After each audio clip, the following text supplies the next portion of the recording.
Care a fost cel mai mare ucigaș de boiere? Alexandru Lăpușneanu sau Mircea Ciobanu? Greu să ne dăm seama, dat fiind faptul că amândoi au rămas în amintirea cronicarilor din țările lor ca primii tirani absoluți. Apropo, nu Vlad Țepeș este tiran, din contră. Eu mă refer aici la cronistica munteană, da? Este privit ca un domnitor relativ minor, obișnuit, n-a făcut nici bune, nici rele, nimic deosebit. Iar mulți dintre cronicari chiar îi sar domnia cu totul. Pentru ei e absolut incolor. Nu a fost privit ca tiran în cronica și memorialistica munteană nici măcar fiul lui Vlad Țepeș, Mihnea cel Rău.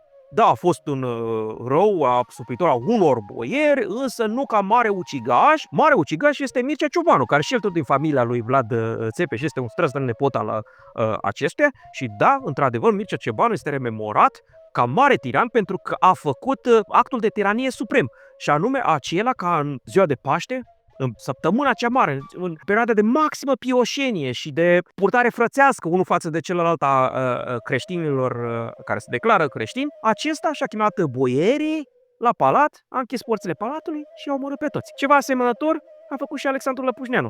Deci e greu să decidem care dintre ei este mai afurisit decât altul. Ambii au avut destine similare, ambii și-au pierdut tronurile din cauza abuzurilor sau a strâmbelor pe care le băgau oponenții lor la poartă.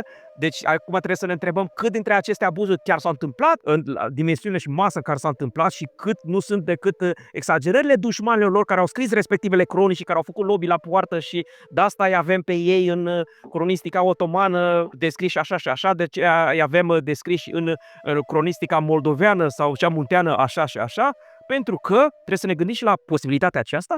Pur și simplu, respectivele cronici sunt scrise de adversarii lor. Se poate ca ei, în realitate, să nu fi fost atât de mari tirani și să nu fi făcut lucruri mult mai grotești decât a făcut prietenul nostru Vlad Țepeș. Asta însă nu vom ști niciodată. Cert este că în memoria istorică munteană și moldoveană a secolului XVI și XVII, cei doi au rămas ca primi mari tirani locali.